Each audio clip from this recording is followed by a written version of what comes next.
Hi, hello friends, welcome back to our channel. இன்னைக்கு நம்ம இந்த வீடியோல பாசி பருப்பு பயன்படுத்தி எப்படி ரொம்பவே டேஸ்டியான கிறிஸ்பியான முறுக்கு எப்படி செய்யலாம்னு பார்க்கலாம். வாங்க வீடியோக்குள்ள போலாம். ஃபர்ஸ்ட் நம்ம ஒரு க்ளீன் பவுல் எடுத்துக்கலாம். அதுல 1 கப் அளவுக்கு பாசி பருப்பு ஆட் பண்ணிக்கிறேன். ஆட் பண்ணிட்டு நம்ம இதல கூட கொஞ்சம் தண்ணி சேர்த்து நம்ம பாசி பருப்பு நல்லா கழுவி எடுத்துக்கலாம். கழுவி எடுத்துட்டு நான் இத ஒரு குக்கருக்கு ட்ரான்ஸ்ஃபர் பண்ணிக்கிறேன். நெக்ஸ்ட் நம்ம 1 கப் பாசி பருப்பு எடுத்ததனால அதே கப்ல 2 கப் அளவுக்கு நான் இதல தண்ணி ஆட் பண்ணிக்கிறேன். தண்ணி ஆட் பண்ணிட்டு நம்ம இந்த பாசி பருப்பு வந்து ஒரு விசில் மட்டும் வச்சு எடுத்தா போதும். பாருங்க இப்போ நமக்கு பாசி பருப்பு நல்லா வெந்துட்டு நம்ம கையில எடுத்து பார்த்தா இந்த அளவுக்கு மட்டும் பாசி பருப்பு வெந்தா போதும். நெக்ஸ்ட் நம்ம ஒரு மிக்ஸி ஜார்ல வேக வச்சு வச்சிருக்கிற பாசி பருப்பு எடுத்து ஆட் பண்ணிக்கலாம். பாசி பருப்பு ஆட் பண்ணிட்டு நம்ம இதல ஒரு 1/2 டேபிள்ஸ்பூன் அளவுக்கு பெருங்காயத்தூள் ஆட் பண்ணிக்கலாம். அதுக்கு அப்புறமா நம்ம இதல 1 டேபிள்ஸ்பூன் அளவுக்கு உப்பு ஆட் பண்ணிக்கலாம். ஒரு 3 டேபிள்ஸ்பூன் அளவுக்கு நான் இதல டால்டா ஆட் பண்ணிக்கிறேன். டால்டா வந்து நான் கொஞ்சமா மெல்ட் பண்ணி இதல ஆட் பண்ணிக்கிறேன். ஆட் பண்ணிட்டு நம்ம இப்போ மிக்ஸி ஜார்ல ஆட் பண்ணி ஒரு ஃபைன் பேஸ்டா நம்ம இத அரைச்சு எடுத்துட்டு வந்துறலாம். பாருங்க நம்ம அரைச்சு எடுத்த பேஸ்ட் வந்து இந்த கன்சிஸ்டன்சிக்கு இருக்கணும். நம்ம இதல தண்ணி எதுவுமே ஆட் பண்ணல. நெக்ஸ்ட் நம்ம எந்த கப்ல பாசி பருப்பு அளந்தெடுத்தோமோ அதே கப்ல 4 கப் அளவுக்கு அரிசி மாவு வந்து நம்ம அந்த பாசி பருப்பு மிக்சர் கூட ஆட் பண்ணிக்கலாம். 1 கப் பாசி பருப்புக்கு வந்து 4 கப் அரிசி மாவுங்கிறது வந்து கரெக்டான ரேஷியோவா இருக்கும். நெக்ஸ்ட் நம்ம இது கூடவே 1 டேபிள்ஸ்பூன் அளவுக்கு எள்ளு நல்லா கழுவி இதல ஆட் பண்ணிக்கலாம். ஆட் பண்ணிட்டு நம்ம பாசி பருப்பு மாவு கூட சேர்த்து அரிசி மாவு நல்லா கிளறி எடுத்துக்கலாம். ஃபர்ஸ்ட் நம்ம தண்ணி எதுவுமே ஆட் பண்ணாம பாசி பருப்புல மட்டும் இருக்கிற தண்ணியை வச்சு நல்லா கிளறி விட்டுட்டே வரணும்.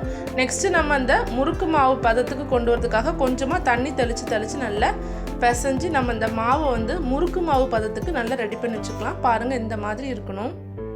நெக்ஸ்ட் நம்ம ஸ்டவ் ஆன் பண்ணிக்கலாம். பேன் ஹீட் பண்ணிக்கலாம். அதுல நம்ம முறுக்கு சுடுறதுக்கு தேவையான அளவுக்கு ஆயில் ஆட் பண்ணிக்கலாம்.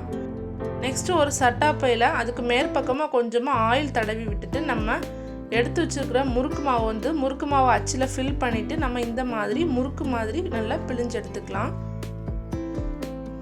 பிழிஞ்சு எடுத்த முறுக்கு வந்து நம்ம எண்ணெயில வந்து போட்டு விட்டுக்கலாம். பாருங்க நான் இதே மாதிரி இன்னொரு முறுக்கு கூட சுத்தி காமிக்கிறேன். எங்கேயுமே முறுக்கு மாவு கொஞ்சம் கூட ஸ்டக் ஆகாம நல்லா சூப்பரா முறுக்கு பிழியறதுக்கு நமக்கு வருது. முறுக்கு சுடும்போது எண்ணெய் வந்து நமக்கு மிதமான சூட்ல இருக்கணும். அதிகமான சூட்லயே இருக்க கூடாது, கம்மியான சூட்லயே இருக்க கூடாது. அதிகமா இருந்தா முறுக்கு வந்து கரிஞ்சு போயிடும், கம்மியா இருந்தா முறுக்கு வந்து வேகாது. அதனால மிதமான தீயில வச்சு நல்லா இந்த மாதிரி முறுக்குகளை திருப்பி வெட்டி எடுத்துக்கலாம். பாருங்க இப்போ முறுக்கு நல்லா ஓரளவுக்கு வெந்து வந்துட்டு முறுக்கு வந்து வெந்துட்டுங்கிறது நம்ம எப்படி கண்டுபிடிக்கலாம் அப்படின்னா நம்ம ஆட் பண்ண முறுக்குல உள்ள எண்ணெயில இருக்கக்கூடிய நுரைகள் எல்லாமே அடங்கிட்டாலே முறுக்கு வெந்துட்டுன்னு தான் அர்த்தம். இந்த ஸ்டேஜுக்கு வெந்து வந்ததுக்கு அப்புறமா நம்ம ஒரு பிளேட்ல ட்ரான்ஸ்ஃபர் பண்ணிக்கலாம்.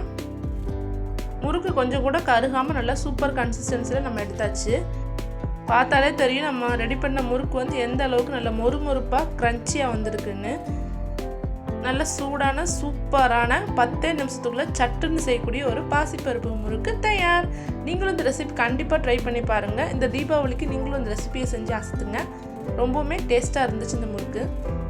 இந்த வீடியோ உங்களுக்கு பிடிச்சிருந்தா ஒரு லைக் கொடுங்க, உங்க ஃப்ரெண்ட்ஸ் அண்ட் ஃபேமிலிக்கு ஷேர் பண்ணுங்க, நம்ம சேனலை சப்ஸ்கிரைப் பண்ணிக்கோங்க, கூடவே இருக்க பெல் பட்டனையும் கிளிக் பண்ணுங்க. அப்பதான் நாங்க போடுற வீடியோஸ் உங்களுக்கு நோட்டிஃபிகேஷனா வந்து சேரும். தேங்க்ஸ் ஃபார் வாட்சிங்.